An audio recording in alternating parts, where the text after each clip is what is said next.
অনেক তো সর্ষে ইলিশ খেলেন, একদিন আমার মতো করে বাসায় সর্ষে পাঙাশ করে খেয়ে দেখবেন।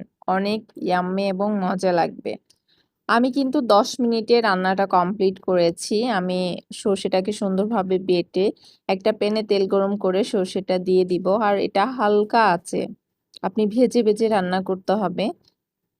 কিছুক্ষণ পরে আমি এখানে হলুদ, মরিচের গুঁড়া, জিরার গুঁড়া এবং লবণ অ্যাড করেছি, আর এটাকে সুন্দরভাবে ভেজে নিব।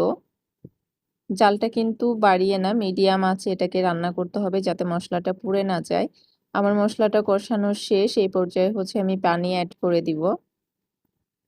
পানি অ্যাড করার পরে সুন্দরভাবে কিন্তু এই মশলাটা আমি কষিয়ে নিব। কষিয়ে নেওয়ার পরে দেখতেই পাচ্ছেন মশলাতে তেল উঠে গেছে, তার মানে আমার মশলাটা কষানো শেষ। কিছুক্ষণ পরেই কিন্তু আমি মাছটা দিয়ে দিব, আর আমি কিন্তু এখানে এতটুকু পরিমাণে পানি ইউজ করব, আর কোনো পানি ইউজ করার আমার কোনো দরকার হবে না।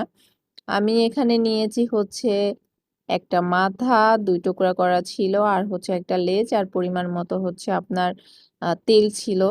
আমি হালকাভাবে কিন্তু এটাকে লাড়াচাড়া দিয়ে কিন্তু ঢেকে দিব, আর 2-3 মিনিট পরেই কিন্তু আমার মাছটা রান্না কমপ্লিট হয়ে যাবে। দেখতেই পাচ্ছেন আমি হালকাভাবে একটু লাড়াচাড়া করে দিচ্ছি যাতে লেগে না যায়। আমার রান্নাটা কিন্তু কমপ্লিট। এভাবে আপনারা বাসায় রান্না করে অবশ্যই আমাকে জানাবেন খেতে কেমন হয়েছে। ধন্যবাদ।